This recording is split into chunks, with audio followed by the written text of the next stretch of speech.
कोकणातल्या एका जुन्या गावात पिसाटवाडा म्हणून ओळखला जाणारा एक वाडा होता.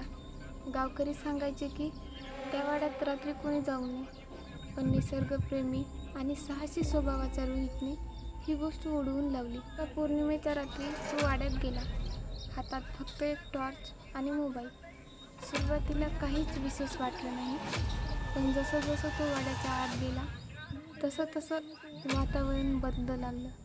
गार वारा, अंधाऱ्या कोपऱ्यातून येणारे कुजबुजणारे आवाज आणि टॉर्च आपोआप बंद होणे. त्याला भिंतीवर एक जुन्या काळातील स्त्रीचा फोटो दिसला. नऊवारी साडी, पांढरे डोळे आणि तिच्याकडे बघत हसत होती. रोहित ओरडून पळाला, पण दरवाजा उघडतच नव्हता. तो वाड्यात अडकला होता. दुसऱ्या दिवशी सकाळी वाड्याच्या परिसरात बेशुद्ध अवस्थेत सापडला, पण त्याच्या डोळ्यात अजूनही भीती होती. आणि त्याच्या केसातून एक निळ्या रंगाचा केस सापडला, जो कोणत्याही माणसाचा नव्हता. रोहितला शुद्ध आली तेव्हा तो गावच्या वैद्याचा घरी होता. त्याला शुद्ध येतात त्याचं पहिलं वाक्य बोलला, ती अजून वाड्यातच आहे. गावात खळबळ माजली.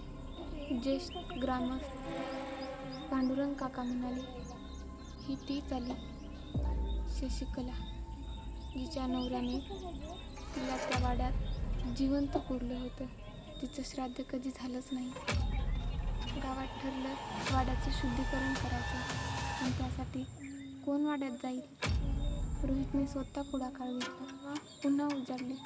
रोहित आणि 2-3 गावकरी पुजाऱ्यासोबत वाड्यात गेले, पण यावेळी वातावरण अजून जास्त भिसूर होतं. वाऱ्याचा वेग आणि दरवाजे आपोआप आपटत होते. शुद्धीकरण सुरू होताच अचानक भिंतीखालून एक स्त्रीचा आवाज ऐकू आला.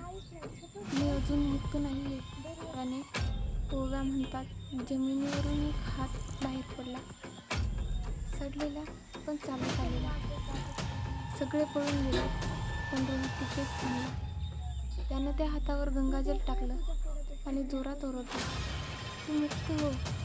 त्या क्षणी वाडा पूर्ण हादरला आणि शशिकलाचा आत्मा एका प्रकाशाच्या रूपात हवेत विरघळला आणि पिसाटवाडा पवित्र वाडा झाला. आता पिसाटवाडा पवित्र झाला, पण गावात अजूनही एक गोष्ट सांगितली जाते.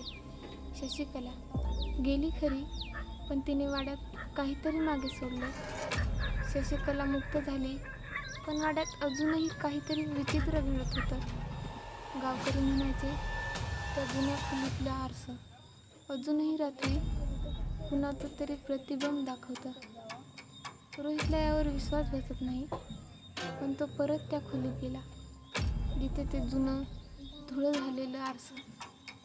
त्याने त्या आरशावर हात फिरवला आणि धूळ पुसली, आणि काय आश्चर्य, आरशातलं त्याचं नाही तर एका अज्ञात व्यक्तीचं प्रतिबिंब दिसत होतं. डोकं फिरलेलं, चेहरा रक्ताने माखलेला आणि डोळे पूर्ण काळे. त्या क्षणी आरशातून एक वाक्य घुमटलं, मी तिच्या आधी इथे होतो. वृद्ध ब्राह्मण सांगतो, शशिकलेच्या आधी या वाड्यात एक नोकर होता, नामदेव.